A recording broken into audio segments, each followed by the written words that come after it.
Good morning, and welcome to the Comics Experience Graphic Novel Club for the month of July 2018. Wow, that seems futuristic. It always does. Anytime we're over the 2000, I know you guys don't understand, but when you're old like me, it's like 2000 what? And our book this month is hysterically, I thought it was hysterically funny, and totally entertaining, Mr. Wolf's Class. Put that on both cameras there we go. By Aron Nils Steinke. Steinke, good job, Brian. Okay, because I just want to make sure it wasn't Mr. Stinky, because that would be... You know, that is a common thing. Yeah. When I was a kid, it was always... I bet. Stinky. Yeah. You know, now as a teacher, I get it all the time, and it's a total, it's fine. Yeah. It's fine. Do you lead with that with your class, like your class? Yeah. I probably do. Yeah. Because it seems like it would be such a natural thing to lead with. Okay. Yeah. We've gotten ahead of ourselves already here, because you're also a teacher, but you are a fine cartoonist, and you've been a fine cartoonist for many number of years. This is your first kids book, right? Or am I misremembering? This is maybe my 5th kids book. Oh, God, I'm an idiot then. It's okay. You're not an idiot. So this is I would say this is my big book though. Because we also have adult books like Big Plans. Yeah, and that's one, predates most of my kids' books. Yeah. But I did 2 children's books for Blue Apple Books. Okay. One was called The Super Crazy Cat Dance. The next one was called The Super Duper Dog Park. Both those books came out from Blue Apple Books, and it was a line of comics for kids. Okay. They were similar to the Toon books. Okay. I don't know how well they're distributed in comic book stores, but they were great. And then I did a book called Neptune with Sparkplug Comic Books and Tugboat Press, which is it was my first graphic novel. Yep. It's over there. And then the Zoo Box was a book that was published by First Second Books, and my wife Ariel Cohen wrote it, and we wrote it together.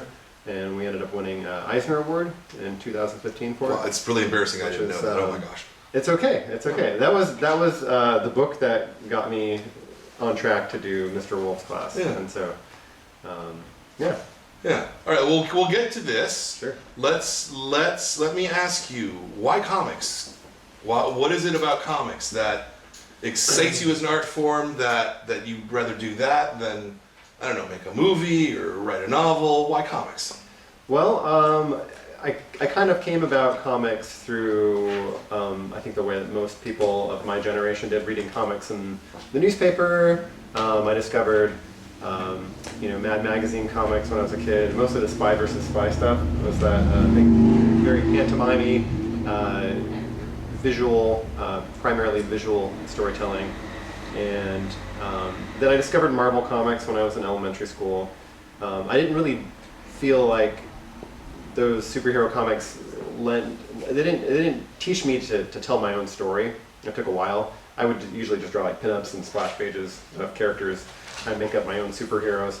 But I discovered comics again as an adult and started reading Daniel Clowes and Julie Doucet, John Porcelino's comics, which were very streamlined, minimal, line clear line illustrations, and Jeffrey Brown's early comics. They made me feel like I could draw comics. That's not a dig on Jeffrey Brown, but he had his style was very loose. And it looked like I could make comics, and so that's kind of where I started drawing comics. And I did go to film school before that, so animation was my first love. I used to make my own hand-drawn films. But comics are amazing. I mean, you can make it yourself. I think that's one of the things that I love about comics is animation is a collaborative art form. It's really hard to make your own film. It takes sometimes years. Comics take years too, but you don't need to, you just need some paper and any kind of media, so you can get a pencil, crayon, whatever, it doesn't matter. As long as you have a way to draw and you can produce that work, then you've got your story. And I could say more, but I'll save my breath for a minute and see where it comes out. No, that's good. So you went to film school. Was it your intention then to be an animator originally? Yes, I really liked the films of Hayao Miyazaki. When Princess Mononoke was distributed in the United States in 1999, that's when I said, oh my gosh, I have to do this. I have to become an animator. And so I took some classes in Portland, Oregon to become, to do animation, just to dabble with it. I started making my own films, and then I went to film school in Canada specifically for that. And the same year I graduated was the same year that both the big studios, DreamWorks and Disney, decided that they weren't going to invest any more money in hand-drawn feature films. So that door was closed. Right. Television wasn't what we consider now.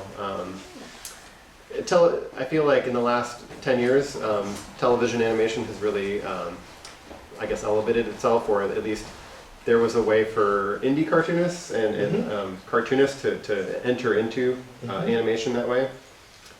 It didn't exist like that when I was coming out of film school, and so I had to essentially go back to the drawing board and figure out what I'm going to do, what I was going to do, because animation was kind of, it wasn't a viable option for me at the time. Yeah. And I imagine in the early days of doing comics that also was not enough to support you and your family. Correct. Yeah. No, I mean, it's something to face, that like the first couple of projects, it takes a while to build up that base to do it. And I think that's really important to know, and especially for young cartoonists who want to make work, is it's really a labor of love. There are, let's say, if we want to put it on a percentage, on 100, most authors and cartoonists are not supporting themselves fully with their work. It's a passion that we would do no matter what. Some people are marketable, or they hit the right audience, and they can do well for themselves. But or even in some cases just get lucky. Or get lucky. Honestly. Definitely. So it's a lot of hard work, but I think a lot of cartoonists, we do it because we love it, and a lot of us do have other jobs, and some of us, again, are lucky and can do it full time. Yeah. So you, teaching is what you ended up doing to pay the bills. Yes. It was a great decision. I was, I think, 25 or 26, and my girlfriend at the time, who's now my wife, convinced me to go back to school to become a teacher. She saw that I was good with the kids. She was a nanny at the time, and she said, you're good with kids, you should become a teacher. And our master plan was to both become teachers and have summers off. And teaching is a hard job, and a lot of teachers do other things during the summer. But it definitely affords me that big chunk of time to focus on comics. Sure. And so you do your comics over the summer? Is that how it works? I would say about a third or half. Okay. A third or half of my comics work is done over the summer, and the rest is produced on about an hour or every couple days. I really like watching TV with my wife after our son goes to bed, and I'm really portable now, so I'll draw and work while we're watching TV. Or, we both have to give each other time on the weekends to do our own creative pursuits, and so I'll have a little bit of time on the weekends to do it. Because it's always struck me that teachers, even though, sort of technically you only work from 8 to 2 or 8 to 3 or whatever it may be, depending on your school system, all the teachers that I know, and especially as I was watching my 14-year-old grow up, were working, seemed like another 6 or 8 hours doing lesson plans and doing homework and just doing all this other stuff that isn't actually in the classroom. Yeah, teaching is a job that you're never not doing. I think you're always thinking about, even if you're not planning or grading, you're always thinking about that thing you could do in the classroom, and it's really exciting though.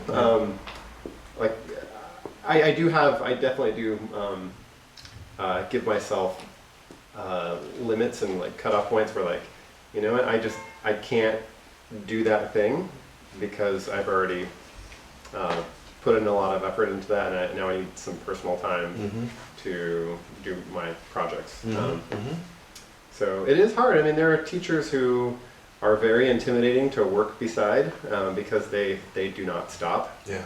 And they are amazing. But they definitely put in every ounce of their creative energy into teaching. And I have to reserve some of that creativity for my own projects. Yeah, so yeah. I love teaching. It's great. I mean, it definitely, especially making books for kids. Yeah. It's a great combination. I don't want to say that I'm,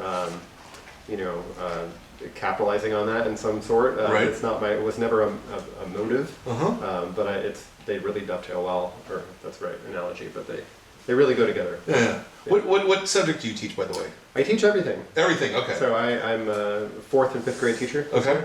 But I've taught preschool, I've taught every grade up to 5th except for kindergarten. Okay.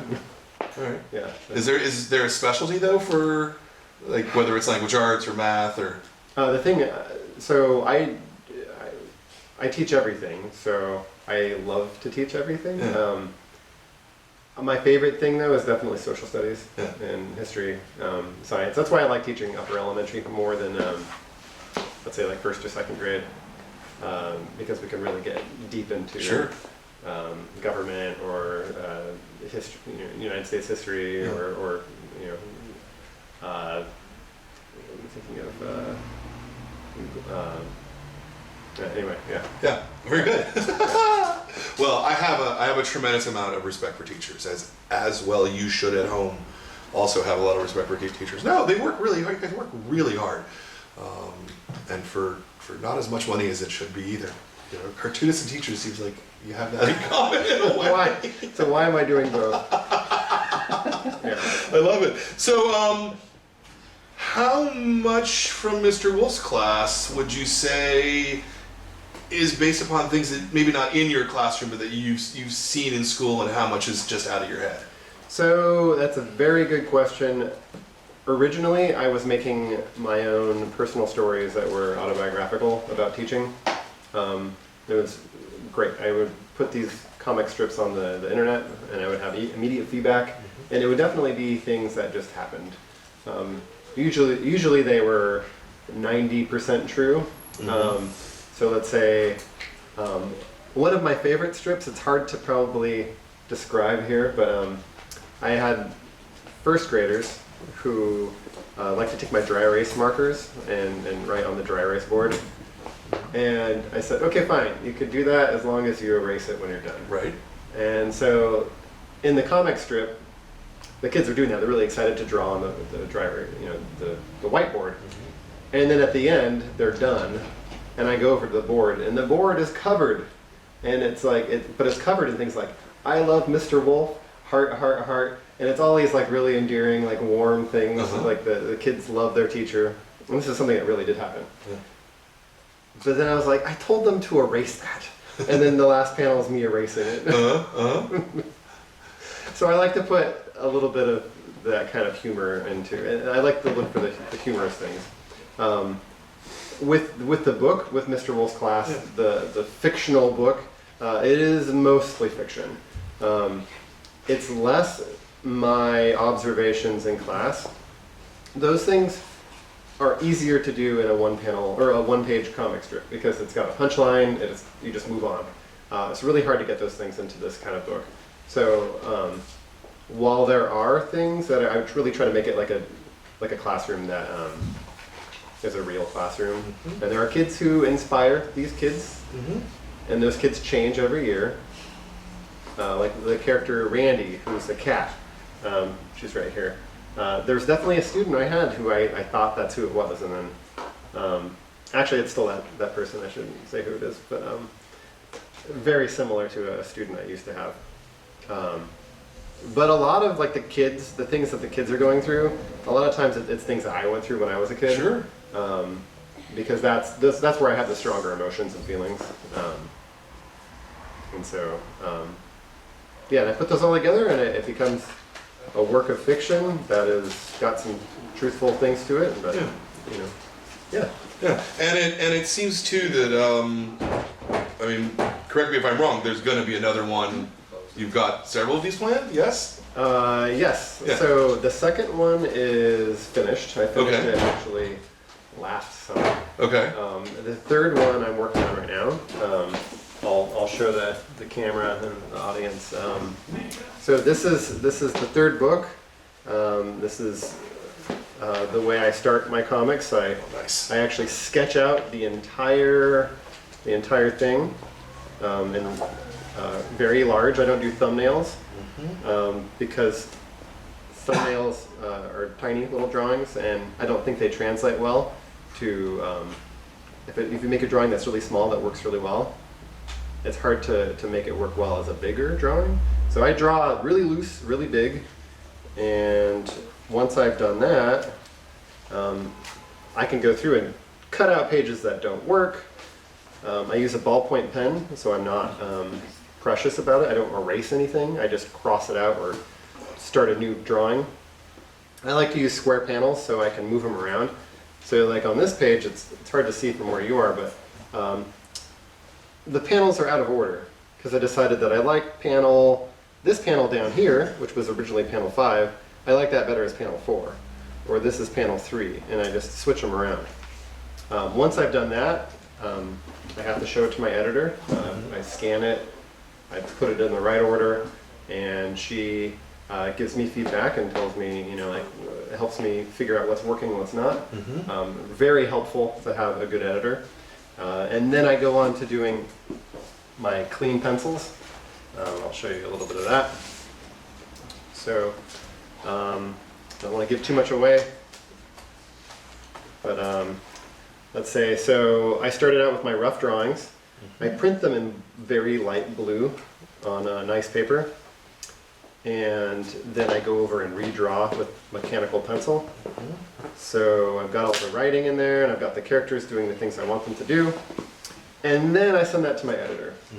And my editor right now is actually looking at these pencils, and she's deciding on, does this work? And thinking of suggestions. Usually at this point, it's pretty locked in. Sure. There might be some grammar, some things that we need to change. But after that part, then I start inking. And so, Cassandra, I'm sorry, I started inking without your approval. So there could be some things she might want me to change, or suggesting to change, but I started inking the pencils, and then I'll erase that. So like this is page 50 in the book, and I have to ink it, and then I'll erase all the pencil that I've done. And I'll scan that in the computer, and then I'll color that. Okay. And I'll, as every step along the way, I show it to my editor, and she has great input. Are you relettering it at that point as well, or? So book number 1, I hand lettered everything. And Yeah, I can tell. Yeah. Book number 2, I hand lettered everything, and then I erased it all. Okay. And then we put in a font that's based on my handwriting. Okay. The font is really good because I have 4 different versions of every character. And then you just type it in. Yeah. It's called Aron's font. Right. And then if we need to change anything, I don't have to erase it. I just delete it, and it's pretty fun. I like using the font. Or if you needed to translate it to a different language or something like that. It's helpful for translations. It's also helpful for, I think, readers because it's all uniform and it's less distracting. It's nice and tidy. Okay. I like it. Yeah. I'm a big fan of fonts that are based on your handwriting. I agree. Yeah. So going back to that first step, it looks like you're not doing any kind of script. As a first. Okay. So there's a step even before that. Okay. Yeah. So I think most cartoonists, if you ask them this question, what comes first, the writing or the drawing? That's often a question that we get asked. Normally, my answer is the drawing, or the drawing and writing come together at the same time. I think visually, and so I tell my stories by drawing. With Mr. Wolf's class, this is something I've been working on for a long time. I started drawing the characters that are in this book in 2014 or 2013 even, and I've spent a long time in their world. So working with a publisher like Scholastic, it's really important for me to give them the whole story ahead of time. That's easy to make changes to. So I do make a script, and it's easier for me to do the script though because I know that world, and I can write it out and I know exactly how it's going to translate. But if I've never done that world before, then I really want to spend some time drawing it first. Sure. So I do scripts now. I never used to, but I'm a big fan of doing them now that I've had enough practice doing them. And how detailed is your script? They're not that detailed. It's not a beautiful piece of writing to read. It's more just this is what happens. So let's say Mr. Wolf is at the beginning of the, I'm going to imagine what my script was. The beginning of the story, Mr. Wolf arrives to school and greets everybody at the door. I would just say Mr. Wolf shakes Randy's hand and says good morning. There's more detail in this drawing. I have a line of students. I'm not telling anything about the color, obviously. But I just make it very bare bones, but just, here's the thing that happens, and that's where we go from there. The life comes into it with the drawings. Yeah, and then it looked to me in your big pencil sketches, and because you're chopping them up and maybe even changing the order of pages as you're going, that this seems like where the real writing's being done. Yes. This is by far the most, I don't know if most fun, but it's definitely like this is where all of the mental energy comes from. It's like, oh my gosh, when I work on this thing, I'm definitely reading it over and over again and trying to get it just right. And that's where the real writing comes in for sure. And when you then go to the pencil and ink stages, which are two separate, so you're going through the book at least 2 more times. Do you find yourself flagging at that point, or so the question is, I guess, is it hard to keep your energy up when you've done the fun part, and now you kind of got to go do the work of being a cartoonist? No, because every stage has things that are fun, and you look at your story with new life. I think a lot of cartoonists or storytellers there's something about the final thing that gets produced, and there's a lot of editing and really like important things that happen and decisions that are made in the final steps. But every step along the way has new things. Right now when I'm doing the inking, I'm definitely adding in little more things, little more details, or like, oh, a character mentioned this thing at the beginning of the book. It'd be cool if I brought it up again at the end of the book. Sure, Just little things that make it more interesting. And I really love the inking part. That's my favorite part, because I don't have to think a whole lot. And I can listen to music, and I can listen to people talk, like podcasts, or I can watch TV shows or movies. If I'm doing the writing stage, I can't do it. I can only listen to music. Sure. I can't listen to people talk. Yeah. Every stage has the things that I like about it. Yeah. The inking is the hardest on my arm, though. Okay. That's for sure. I think a lot of cartoonists, because we're producing a lot of work with these tight arms, and I've been doing this for a while, so I have to really protect my hands and my arm. And so, except for the coloring, the lettering, everything's on paper, obviously. Everything is on paper except for I do fix my drawings in the computer. The computer is really helpful in that way. I used to use white paint or whiteout to fix my originals. I had some mental thing where I had to have the originals be perfect. Right. Now just like if you look at Osamu Tezuka's work, he was working he was just producing, and it was all about the quickest way to make the thing happen. So there's a lot of shortcuts I'm trying to take now, where I used to waste a lot of time in the past. Like even now, I'm not going to draw panel borders for every single one. I'm just going to do maybe 4 or 5 different versions of the same panel borders, and then just overlay them in the computer, because that's going to save me a lot of time. Sure. And why waste time if no one's going to notice that you're spending it on it? Sure. No, Yeah. that makes sense. That I makes don't know sense. if I answered your question. What was your question again? No, it was Yeah, just okay. the process of work. I think Yeah, I think okay. we covered it. I feel like you guys understand how he works now, right? That makes sense. Yeah. Okay. So I wanted to let's turn to you guys and see if you have any questions. Do you? You have no questions at all? No? Do you? Wow. I have a question for you. Okay, that's awesome. Okay. Okay. So, do any of you make comics? I'm starting some. What do you love about comics? Well, what I love about comics is that actually I don't really know. It's hard to put your finger on it. It's hard to know what we love about comics. Maybe a whole package deal. Sure. Yeah. Maybe I'll ask a question about my book. Do you have a favorite character? No. One of the things I did in the book, though, purposely, is I don't really have any. Like, I think each book is going to have different main characters.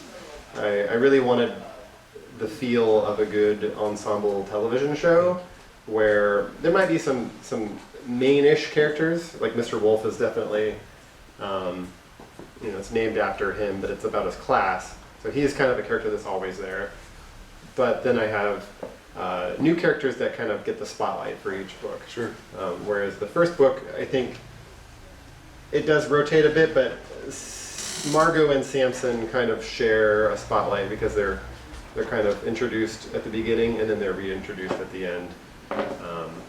So I'm making it like a good episodic TV show where you get to see different lives and different perspectives. Yeah, no, I really felt like that. I really felt like I got to know these kids, and though I have to say my favorite characters, I think, were the rats, or are they mice? They're rats. Okay, they're So, rats, yeah. I love the rats. Yeah. I was thinking when I put the rats in the book, I had to put that element in there because number one, every school I've ever taught in, and I've taught in multiple schools, like 5 or 6, and there's just mice in every building I've ever been in. I've never had rats in buildings, but I've had rats in my own house. Right. And it's tough when you're dealing with a creature that you don't want in your house. They're going to destroy, they could cause a fire, but they're also really intelligent creatures. And so I put that kind of duality into the book.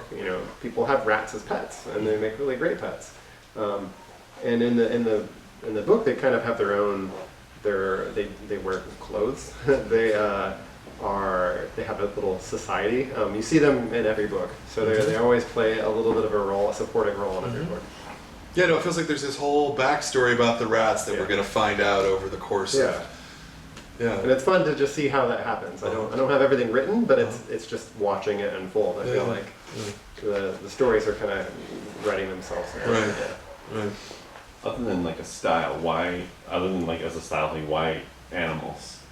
So why do I draw anthropomorphs, or why do I anthropomorphize the characters into animals? That's a very good question. I like to draw the animal characters because I think people, when you're reading animal characters, you can identify with maybe the personality more than, let's say, physical features. So if I drew a kid who had freckles and curly hair, that's going to be a specific kid. But if I draw them as, let's say, a dog with spots, that can be a character that anyone can feel like, oh, I'm that character. Based on what they do and their personality is, rather than their physical attributes. I started drawing myself as a wolf originally because I was doing comics about myself and drawing what I really look like. And as I became a teacher, I decided that I need to put some distance between who I really am and the comics I'm telling, because I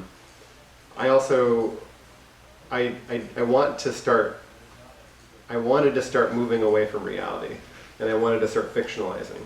So I wanted to use a character that was kind of me and start putting it in and having them do things that I don't necessarily do. Like, let's say, for instance, right, I'm not a wolf, so obviously this is fiction. I don't wear glasses all the time, not that often. I don't wear a tie. I think I got voted in one school most likely to dress like a student. So I get to pretend that I'm always well dressed.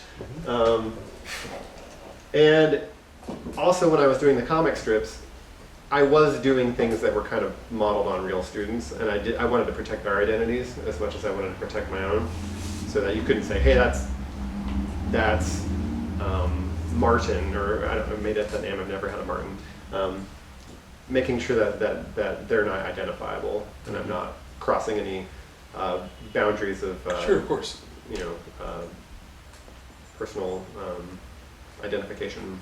Yeah. Yeah. Yeah. You know, these characters felt specific, but they felt universal as well to me. I mean, I didn't feel like I was actually reading about any specific kid. Yeah, these kids are becoming their own. Yeah. For sure. Yeah. Yeah, they're their own characters now. Yeah. Do you see them growing up, or do you see this becoming like a Peanuts kind of situation where you're just endlessly repeating fourth Oh my grade? gosh, that is the hardest question to answer because so we have 3 books, and the way I planned the first 3 is that we're kind of moving through fall. Mm-hmm. So the 3rd book that I'm working on now, the leaves are falling from the trees. Things are a little red and orange and brown. And so ideally, if we keep going, I guess I'm gonna go through a full year at school. Mm-hmm. If we can keep going, then I'll have a winter book, and Right.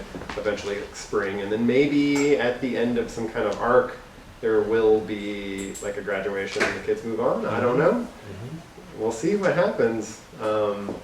Or it could be that, I mean, I could think of a number of reasons why they could also stay with the same teacher, or maybe he loops, or maybe Sure. or maybe it'd be kind of cool to even just maybe the kids move on and the reader moves with the kids, or Right. maybe the reader stays with the teacher and a whole Right. new class comes in. Sure. Or maybe the book series is done at that point, and we'll see. Depending on the publisher, or I have the will to do it. So completely unscientific poll. Would you guys want to see the kids continue, or would you want to see a new group of kids? Kids continue. Kids continue, yeah.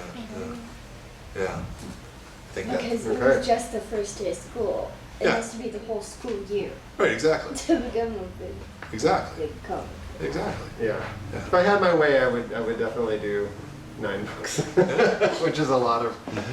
I mean, I've got three almost done. Yeah. But yeah, I think 9 would take it to finish. Well, the this is book. what I wanted to ask you. So what? Yeah. So in terms of your process, like how long does it take you to do a page of layout? To do a page of layout, this is what I'll definitely call these layouts. So after I do the script takes me about a month Mm-hmm. or 2 months, depending. Oftentimes when I write a script, the first script is garbage, and I labor over it, and I try to put way too much into it. I encourage young writers, or even adult writers, people who are trying to write stories, to make it simple. Simplification is really important. If you try to put every idea that you have into one project, it's not going to work. You really have to have things that focus on a couple things, and then go beyond that. If things come in that you want to add in later, that's great, but try to keep it simple. So a page of layouts is usually pretty quick.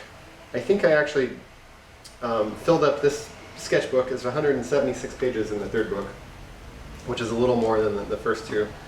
And I can do, if it's a good day, I could do 10 Wow. 10 layouts, Wow.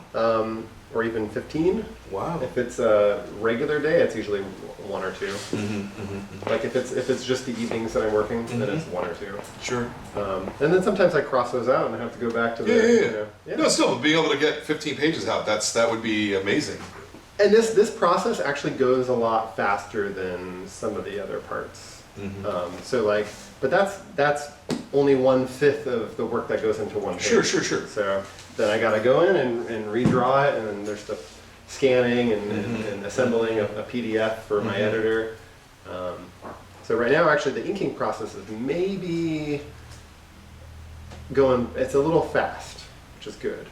So I'm doing about, if I had a full day, I could get, 10 drawings and Nice. inking.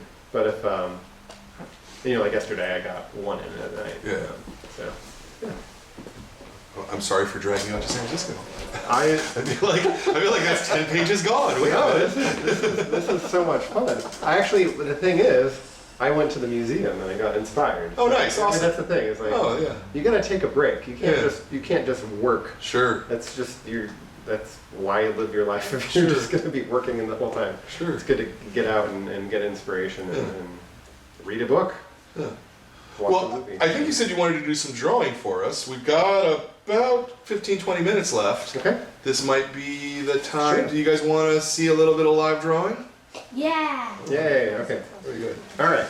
Better. Glad that they didn't say no way. We don't want to see that. Okay, so, well, I made this introductory drawing. I put in some of the characters. I put in Mr. Wolf.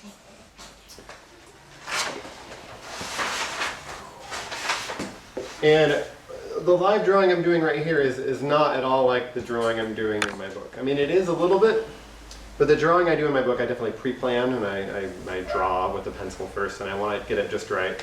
But there's a life that comes with drawing without planning it, when you're just planning it in your head.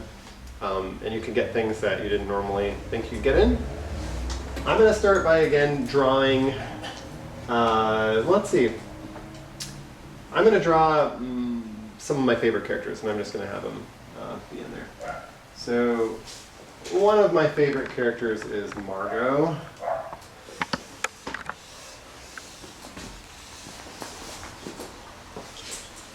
I try to make really simple shapes for my characters. One of the things I learned in animation school, which is really good, is to have a good silhouette for your character. Margot's got a good silhouette. If we were to fill this in black, you would know who she was without having the details, because she's a rabbit, right? She's got big ears. I use round circles for eyes. I used to use just dots in the past. Every time I do a new book, I try to add a little bit of a new technique or skill to it, and push my comfort level.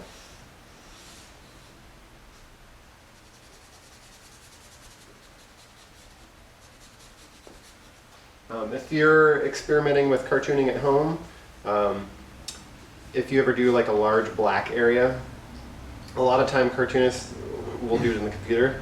But if you're going to be using a pen, I suggest not using a tiny pen. I suggest using either like a Sharpie or getting a brush, dipping it in some ink and going over it. There's a lot of techniques and tools that cartoonists use that try to save them time. I would not recommend using a fine, super fine tip Sharpie and trying to cover the whole page, because it's going to take you all day. So use black spaces with the right tool. So Margot is going on her first day of school at Hazelwood Elementary. And she's really excited to go to school.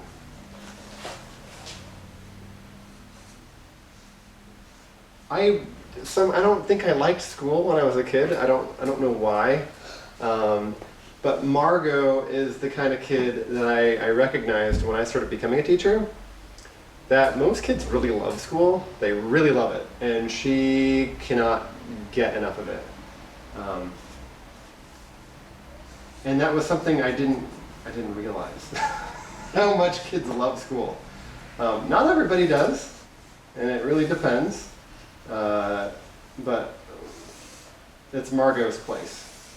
You know, she gets to socialize, she gets to find her favorite book on the bookshelves of her library.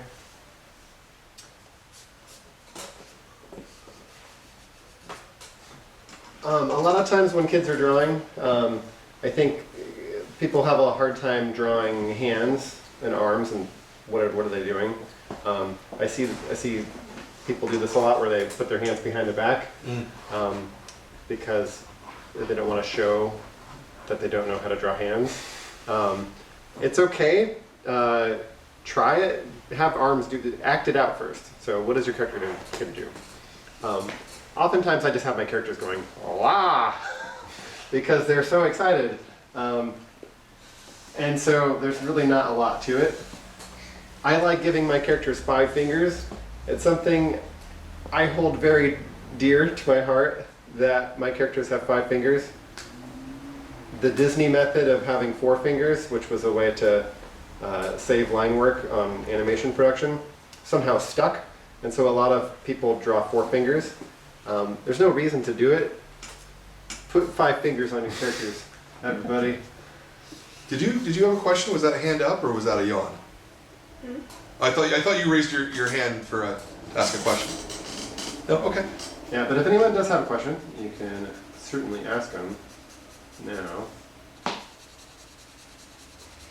So is that actually why the Disney characters have 4 fingers? Is it to save a line? That seems like such a small amount. You know, I mean, that could be just a tale that was untrue and passed down. But I mean, I thought that was it. Yeah.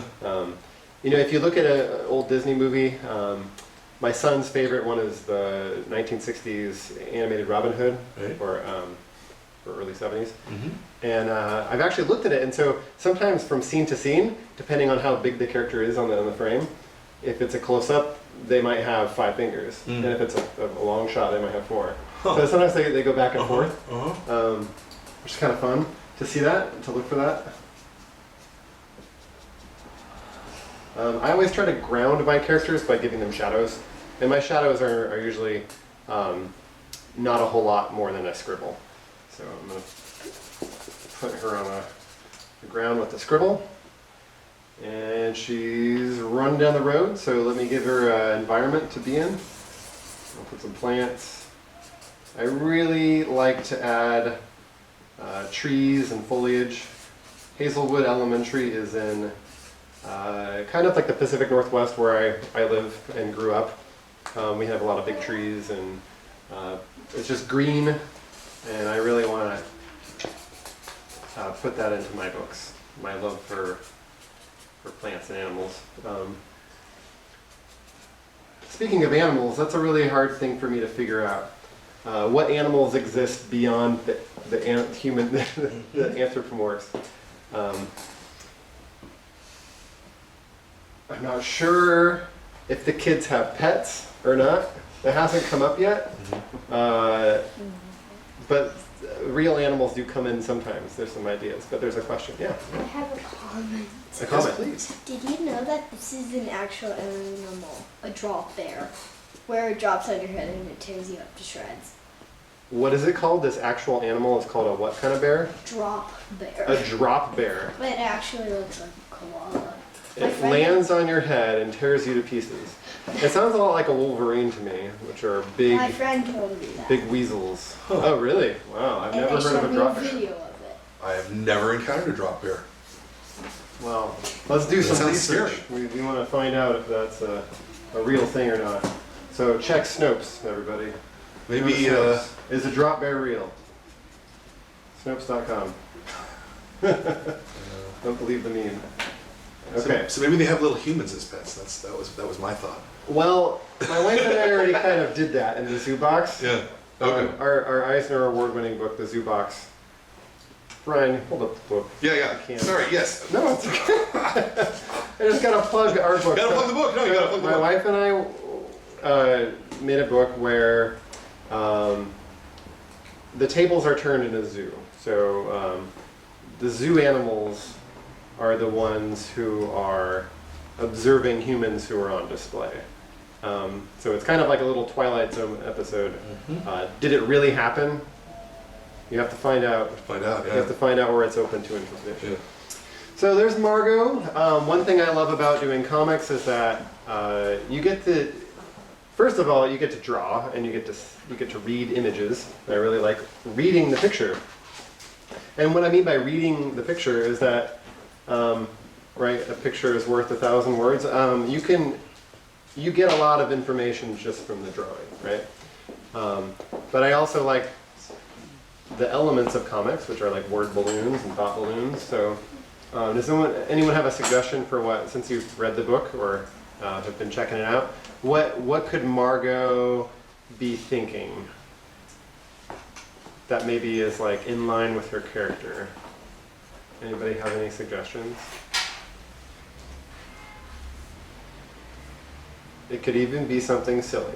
The thing about doing comics and any kind of creative art is that you, and this isn't anything on you guys right now, but you can't be afraid to make a mistake.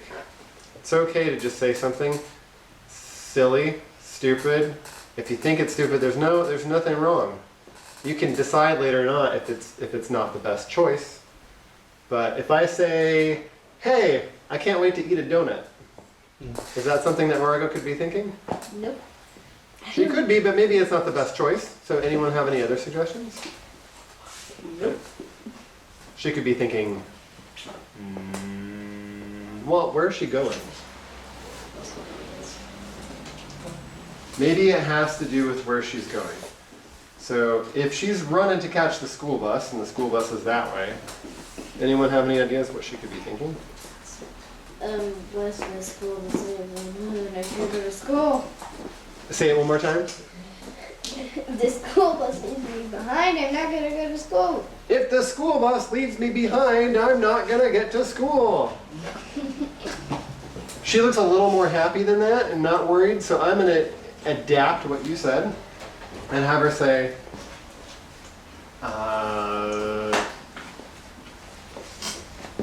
let me see.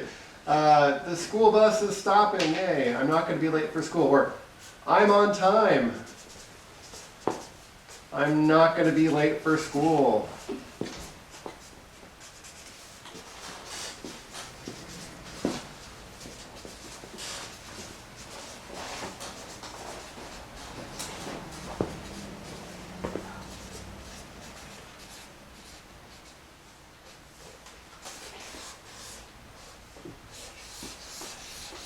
Now, that's just a way to do thought balloons. You don't have to show thought balloons that way. There are other ways to do it. If you're writing a regular novel without any pictures, does anyone know how to show thoughts? If a character's thinking something? Let's call it, usually authors write in italics, so they italicize, and they'll make the characters' letters slanted, and that will show that they're thinking. That's just a fun little thing you can do if you're writing without drawing. So I'm going to have Margot say something too. And so she's going to say, dare I ask the audience? Anyone have a suggestion? Thank God I'm not gonna be late. Thank God I'm not going to be late. All right, we'll do that one. I'm on time. I'm not going to be late for school. Maybe I don't want to repeat that again, so maybe I'll just have her say, thank God, thank goodness. The bus is here.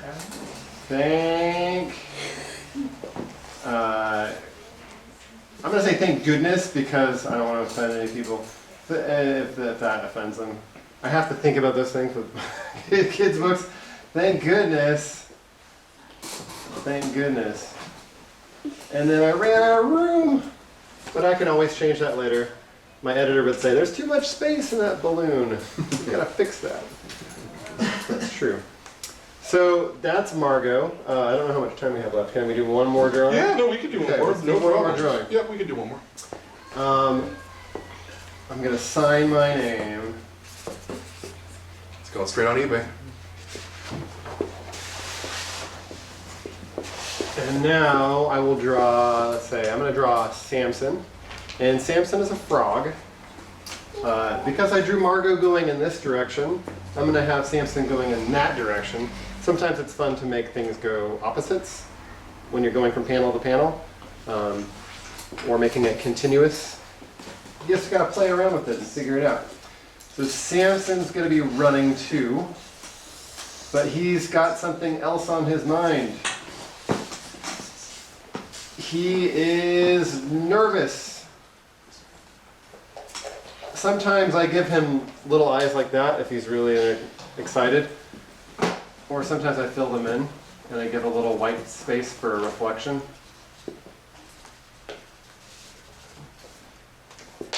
Samson is not okay right now because he spent 30 minutes on the bus. It's the first day of school. I don't know what he did, but he's got to go to the bathroom. He's got to go to the bathroom really badly, and this is something that I experienced as a kid too. So once he gets to school, he's got to get to that bathroom. The thing that happens to him is that he does not follow the advice of the teacher in the hallway. He does not walk. He runs through the hallway past all of his peers, and he's running.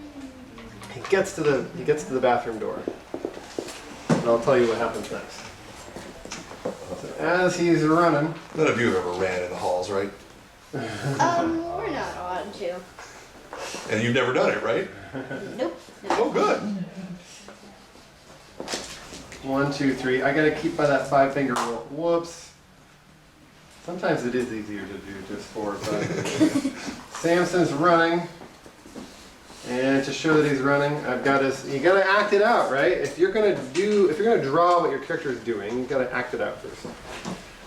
So I've done it a lot, and I know what kind of poses I do, so I don't have to do it now, but he's running at full speed. Let's give him some motion lines. He's going very fast. I gotta put his leg up because he's running. And front leg, he could be either up or straight. I'm gonna have it go straight down because maybe he's gonna stop. That's his braking foot. One of my least favorite things to draw is shoes. So oftentimes I just make them kind of symbols for a shoe.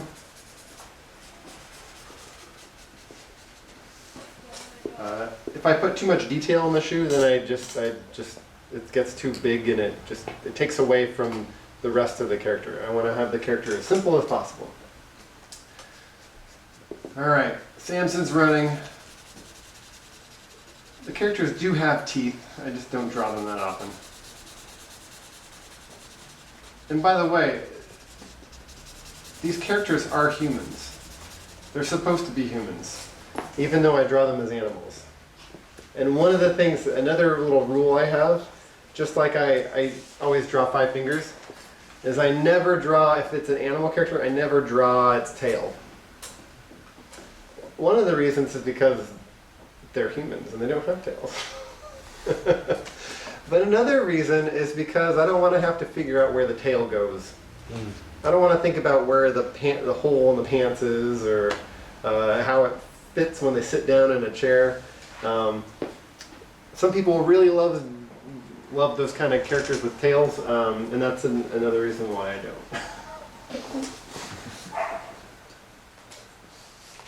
So there's Samson running down the hall. But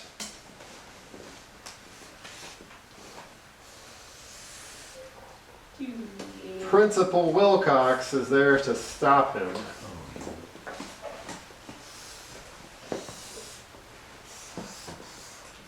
And I'm just going to draw his silhouette. And he's going to tell Samson to stop running and to go all the way back to the entrance to the school and walk again. So the question I thought it would be really funny is like, did Samson make it in time?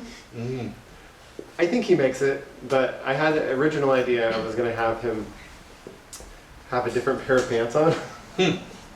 But I decided that joke was too gross. I think he makes it. Let's not pick on Samson too much. He can hold it. He has this hoodie that he wears all the time. It's got a skull on it. And that's definitely inspired by some students I had once. Or a student I had who he and his brother wore the same hoodies with these skulls on them, like every single day. Like I don't think they ever wore anything different. I assume they wore different t-shirts, but that was like their uniform. guess it was a real strong part of their identity. Again, let's put Samson on the ground, or maybe he's above the ground, but this foot's hitting the ground. How do we know where Samson is? We need to show some indications of the background. Which direction is he running in? If I did this again, maybe I would make this story into several panels. Actually, I did it in the book. So I'm combining lots of panels into one. I'm going to assume the door to the bathroom is over here. It's off the screen. So off the page. What is he thinking? Anyone have an idea what we can have Samson think this time? Oh no. Oh no, that's great. Oh no, anyone want to add any more? I've told you the story. He's trying to get to the bathroom. There's no wrong answers. I can't make it. I can't make it. Or maybe I'm gonna make it, or I can't make it. Let's see. Hope I make it. Oh no, I hope I make it. This time I'm gonna do all capitals. Oh no. I hope I can make it. I'm gonna write in time. That's one of the things I think about a lot is it better to say, I hope I can make it? Or is it better to say, I hope I can make it in time? That's the fun thing about writing, is that you get to obsess over little things that probably don't matter that much. Oh, I know, I hope I can make it. Whoops. So I made a mistake. I didn't want that to go all the way down there, but guess what? It's okay. I would fix that by using a pencil first. Oh no, I hope I can make it on time. And then Principal Wilcox. I'm going to have him just say something right here. I'm going to have him say, not so fast. And then I would fill this all in black to show a silhouette. But is this a good tool to do that with right now? Probably not. Probably not. Otherwise, we would be here a little bit past our time. No, that's all right. Yeah, it's all right. Well, that's great. Live drawing's fun. Do you guys have any questions at all for Aron about what you've seen No. or the book or anything? But I do have a comment. When I walked in here, I started reading this book, and when you started drawing, I finished the book. Oh no, that's exciting, and it's fun because something that takes the author to like a couple of years to make that someone can read in just a sitting. I'm not bothered by it. I think I hear other cartoonists talk about how it's like, oh, they read it so fast. Well, it's okay, because then that means that you get. That's what I love about comics, actually, because you don't take one book and it takes you a year to. You can go on to the next book in the same day, and that's great, because then you can read more comics. Yeah. And No, if Yeah. you tear through a book that fast, that means you really, really like it, right? Like if you don't like a book, you don't read it fast. That's my I heard that you experience. didn't go to Jurassic Park, right? The show, to read the book. Oh God, my mom told you? Yeah, she did. Well, that was the best compliment I've ever heard. So, not going to a popular movie because the book was more interesting, or at least. She's read it Yeah. 4 times. Oh my gosh. Nice. Very That's my nice. favorite thing too, is repeated readings. Yeah. I love reading the same stuff over again if I really like it. Do you feel like you're seeing new details each time you read it? Yeah, Yeah.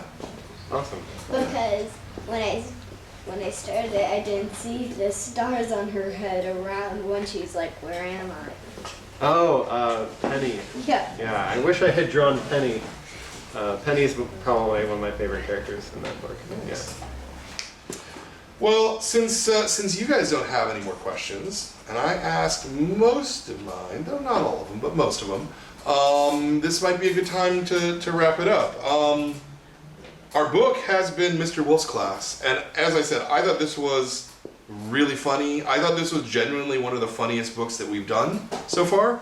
We have a lot of action and we have a lot of serious stuff, but this was just funny and fun, and I really liked it. You guys all liked it too, yeah? Yeah.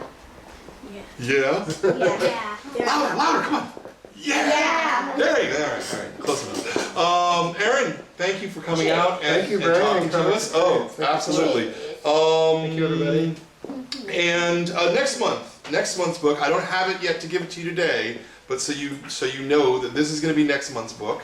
Cotton's The Secret of the Wind, and we've got the author Jim Pascoe, and our next meeting here will be Sunday, August 19th, 10 a.m. here, and then 11 a.m. for the public signing.